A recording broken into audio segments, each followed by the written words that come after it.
Motherfucker. Hold on, I hope y'all watching this shit. Motherfucker. Hold on, I hope y'all watching this shit. First round, real quick. That are in those training rooms with him know how good. Because he just knocks dudes out real quick in the first round. Yeah, but now we're gonna get a good. I might fuck with this guy. He just, to me, I thought he was a con artist, just based off his look. They're at edge. Holy shit. What the hell just happened?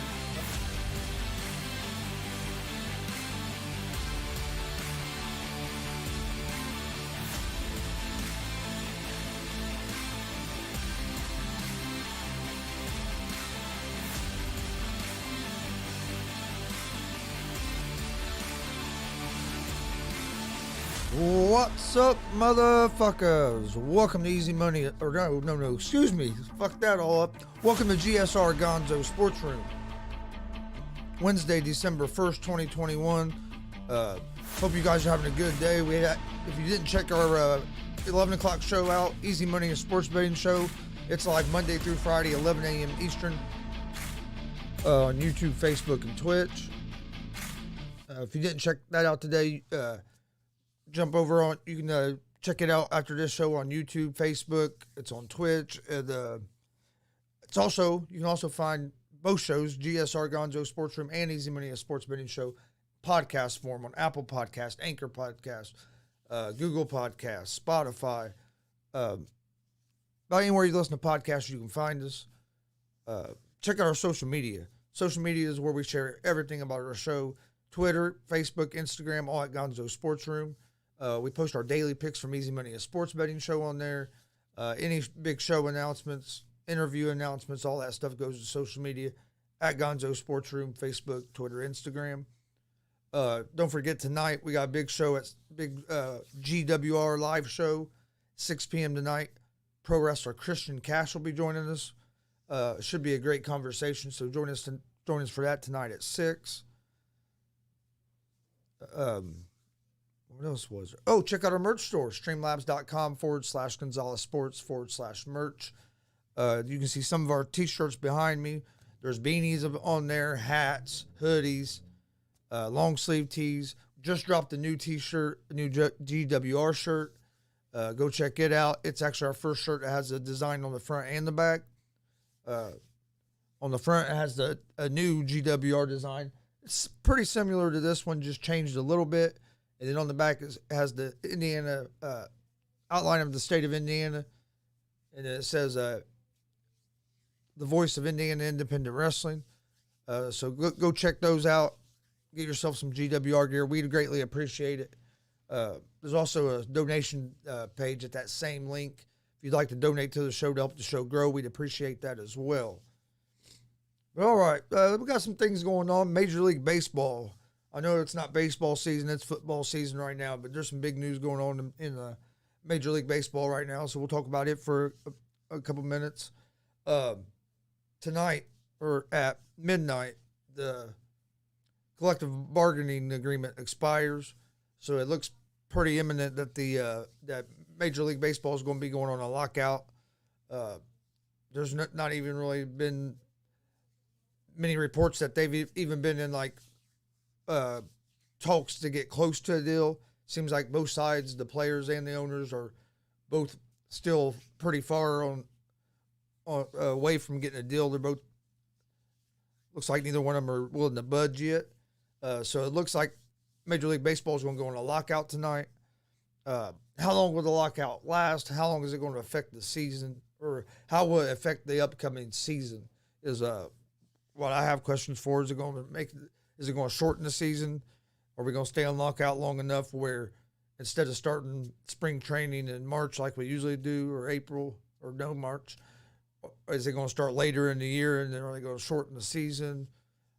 Not sure what the holdup is on the lockout. I'm going to do some more research to find that out. But yeah, as of midnight tonight, Major League Baseball, unless something was to happen here in the next few hours, but from all reports I've heard, they're not even talking right now. So it's pretty much going to be that the baseball is going to be on lockout tonight, and it'll be interesting to see how that affects the upcoming season. I'll dig into it a little more and have some more information on it for tomorrow's show. Also, some other big news. LeBron James is in health and safety protocols, so he's going to be out for the Lakers. Lakers won their last game without him, first game without him, but the Lakers usually struggle without him. Anthony Davis is going to have to, and Russell Westbrook's going to have to step up. Not sure how long LeBron James will be out. I know Anthony Davis said that he talked to LeBron. LeBron said he felt good, that he was asymptomatic.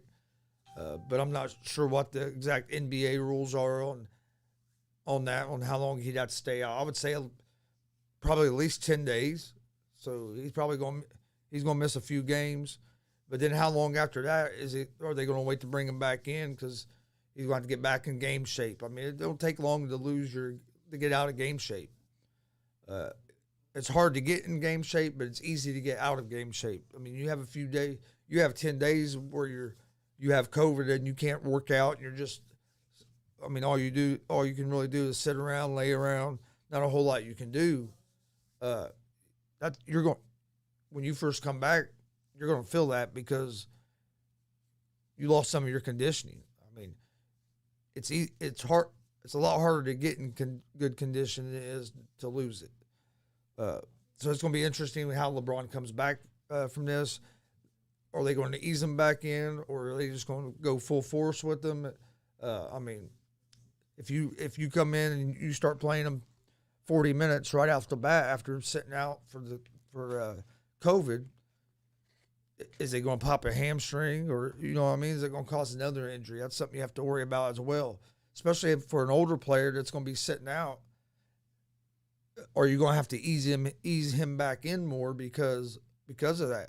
Because I would think, and don't get me wrong, LeBron's he's in great shape and all that, but he's had the last couple of years he's had some injuries where he hadn't his whole career. I mean, that happens when you get older. It's harder to recover from injuries too, and sitting around not being able to do nothing is one of the worst things for an athlete that's a little older in age, because fuck, your body tightens up. When you're older, if you can't stay in your routine, it's going to affect you. So we'll see what happens there with LeBron James. But soon as we find out more information, we'll get that out to you guys as well. Also, the college football playoff rankings came out last night, and they have Notre Dame at number 6.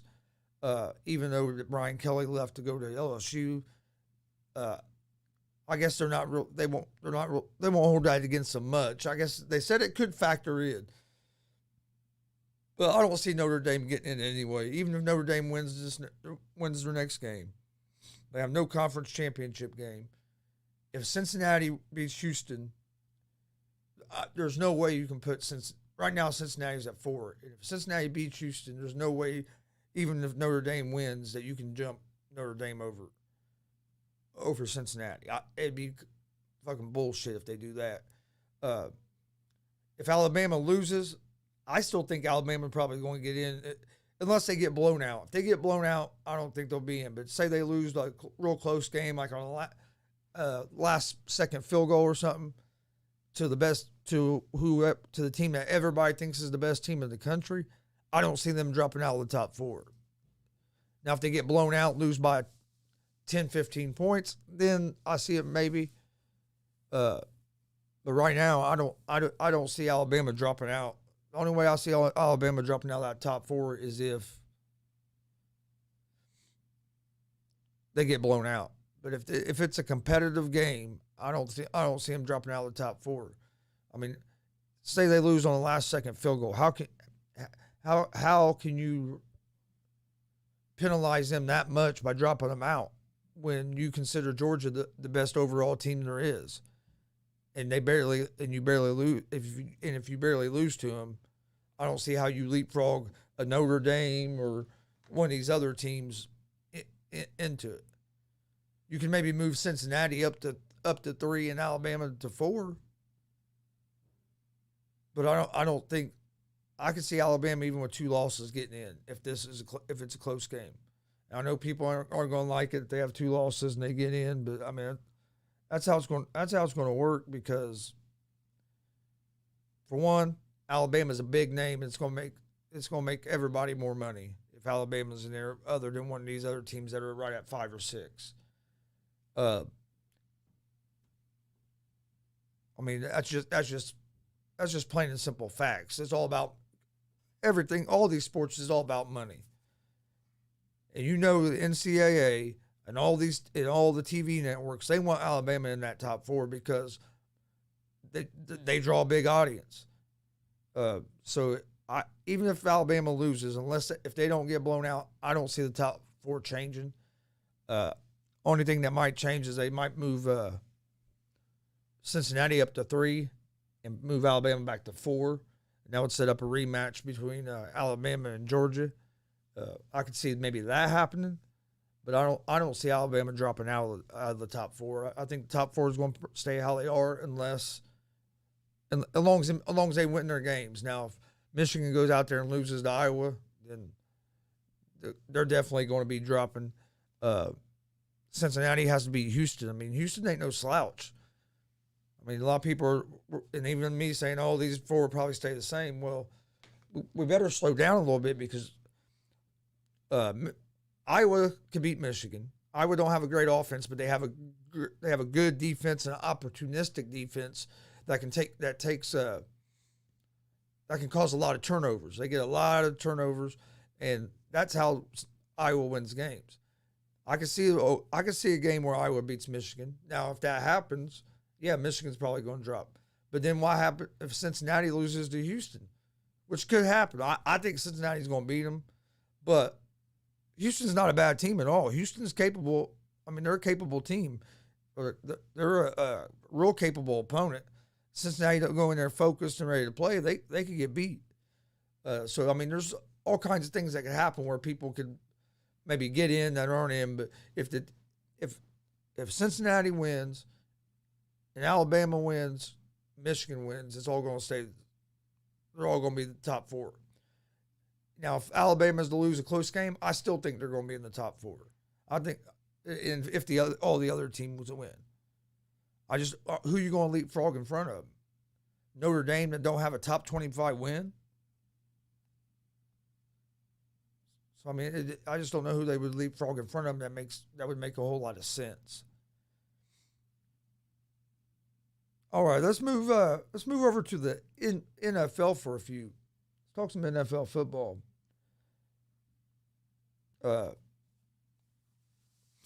Right now, I've been seeing a lot on social media, a lot on TV and everything. Everybody's talking about the Patriots and Mac Jones, and or the Patriots a real contender in the AFC. Yes, they were a real contender in the AFC. I mean, how many more games do you have to watch them play their style and dominate some games before you think that they're for real? They're definitely for real. And Mac Jones, people say, "Oh, Mac Jones, yeah, he's not flashy. He's not flashy at all, but he does his job. He don't turn the ball over. He makes plays when he needs to. He does his job. He don't try to do too much. I'm telling you, and I'm not saying Mac Jones. Before I say this, I'm gonna say I'm not saying Mac Jones is Tom Brady. Okay, but look at these teams. Look at the team when Tom Brady took over in New England, and they went to the Super Bowl and won. Tom Brady had threw like one touchdown pass that whole playoffs. It was won by your rookie quarterback not making mistakes, not turning the ball over, a solid run game, a great defense, controlling the ball, controlling the time, and then taking advantage of a few big plays. That was the rest, and it's the same thing they're doing this year. Got a good run game, good defense, a rookie quarterback that's not flashy, but plays the game at a high level, and doesn't make the mistakes and turning the ball over. And they talk that, and and they still haven't gave the whole offense to Jones yet. They're still adding stuff in there, but they say he's like a sponge and he's smarter than hell. But you can see, I mean, you can see him go through his progressions. He'll take the check down if he needs to. He don't force the ball and make a lot of turnovers. New England, right to me right now are playing about the best in the AFC. Yeah, the Chiefs are starting to turn it around. The Colts were looking good, look good. That game against Tampa, except for the damn turnovers and some of the stupid-ass coaching decisions. Let's not run the ball one time in the fucking second half until there's 9 minutes left in the fucking game. And then we decided to give Taylor the ball. He had 8 carries in the first half and didn't have 1 carry in the third quarter. I don't know what the fuck Frank Reich was thinking on Sunday. We dominated that game. If you take, but we gave him the game because of fucking turnovers. And it sucked to watch because, I mean, we should have won that game. And then you watch Tennessee get blown out. Colts would have been sitting in pretty good, a nice position. But hey, it happens.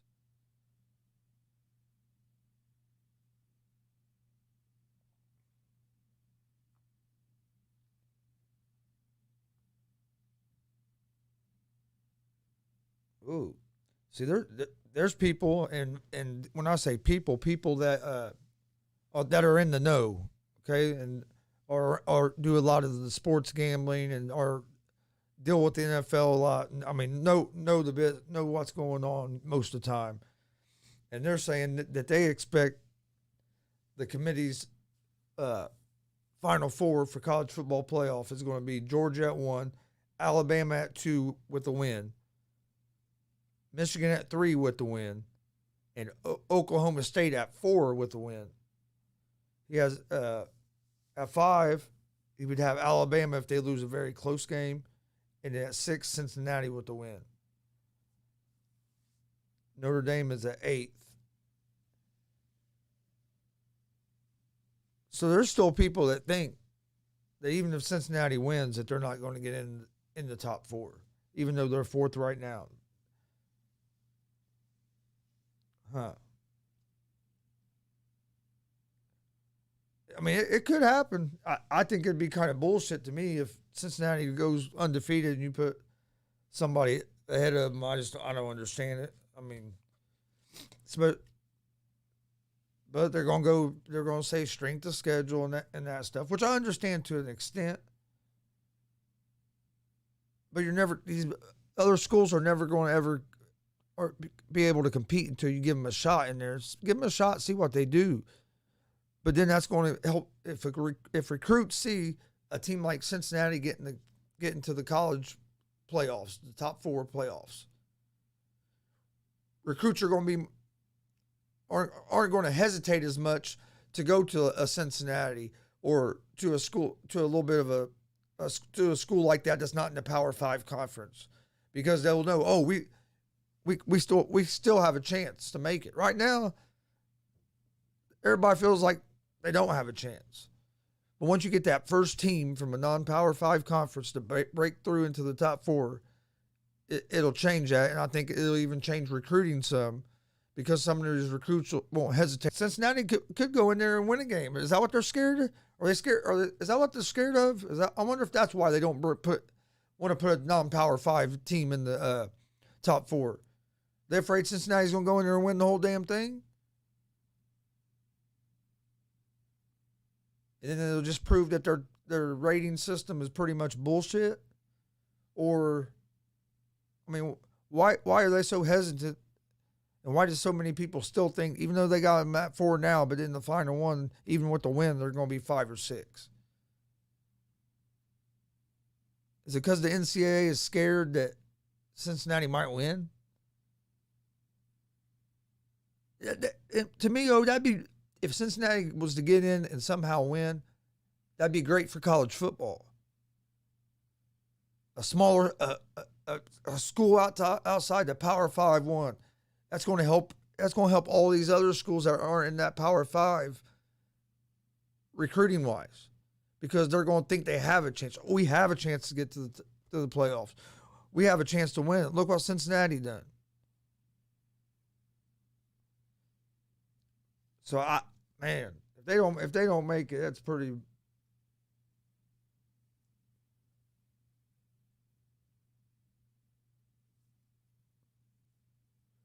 All right, some NBA news. The NBA will make Chicago. This is coming from Adrian Wojnarowski.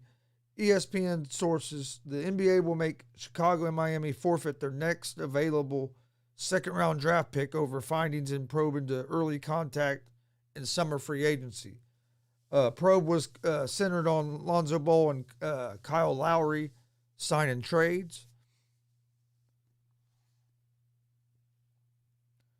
So Miami and Chicago are going to lose a second-round pick because they had early contact with Ball and Lowry on when they made that trade, signing trade. So they're losing the second-round pick.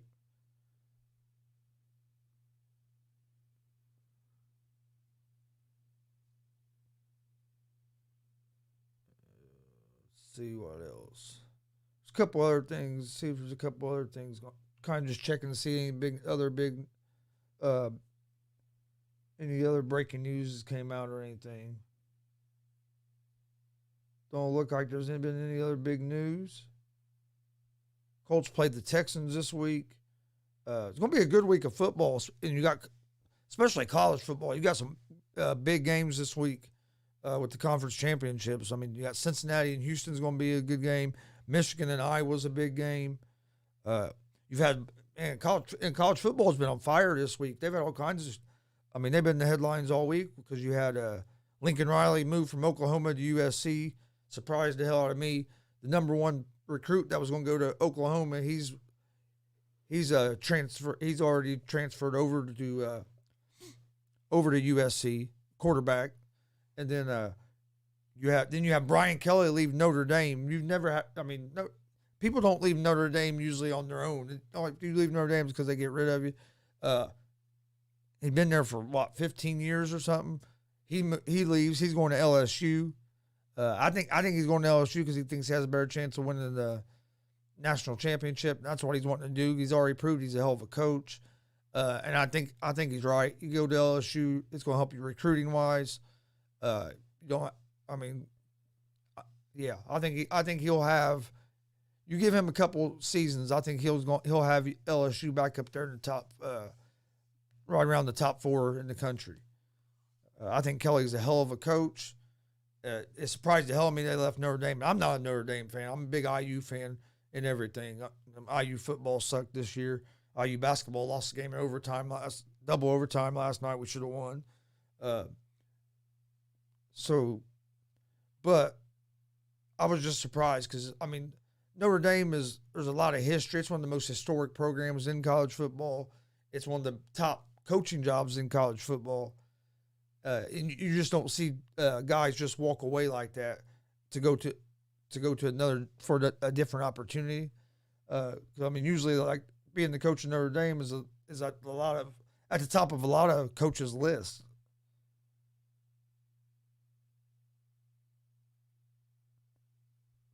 All right, before we get out of here, I got a few things I want to talk about. First of all,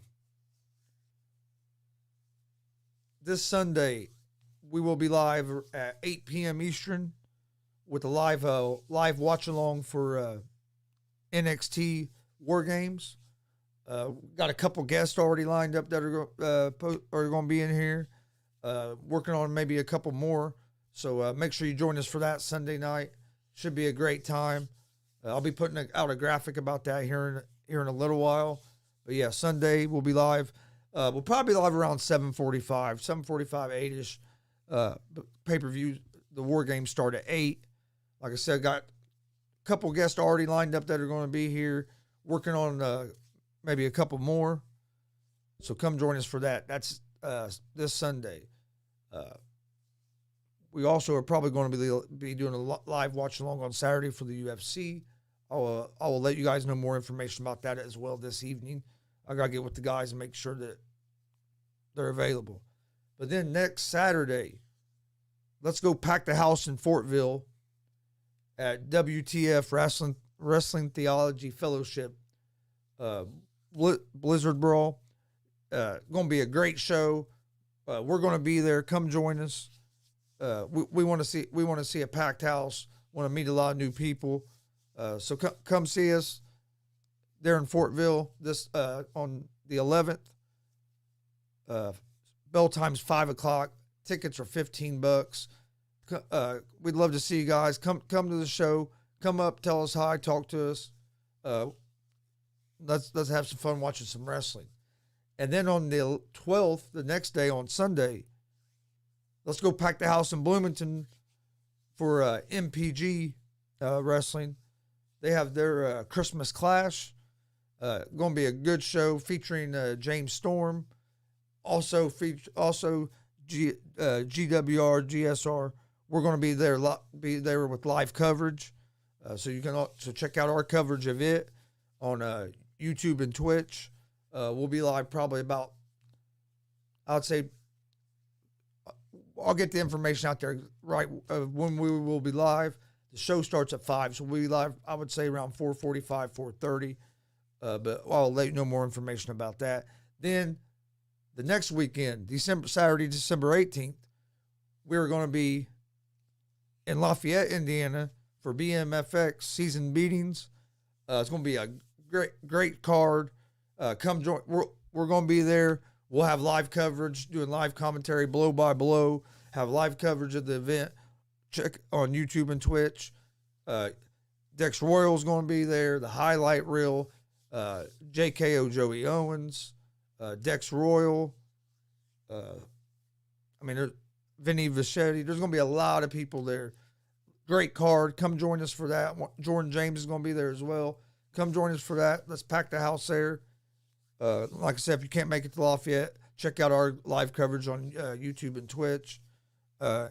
Please hit that subscribe button on our YouTube channel. Hit the like and follow buttons on Facebook and Twitch. Rate and review our podcast. And all that good stuff. We'd really appreciate it.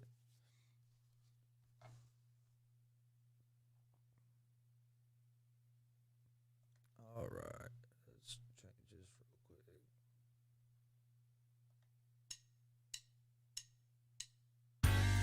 quick. All right. Don't forget, we're live Monday through Friday, 11 a.m. Eastern with Easy Money, a sports betting show.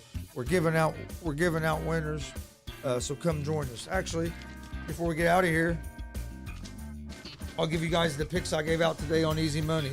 I like the Nuggets Magic game under 208. I like the Pacers and Hawks over 218. I like the Timberwolves money line. Celtics and 76ers over 206.5. The Charlotte Hornets +9. The Houston Rockets money line. And then in college football, I like Michigan State money line. And I like Virginia Tech and Maryland under 131.5. That's the picks I gave out today on Easy Money. But we will have those picks up on our social media accounts here in just a few minutes. Follow us on social media, Twitter, Facebook, Instagram, all on Gonzo Sports, all at Gonzo Sports Room. That's where we post all the information about all of our shows. Check us out on YouTube, hit that subscribe button. Also, don't forget, we will be live this evening, 6:00 p.m. with pro wrestler Christian Cash with a special edition of GWR Live.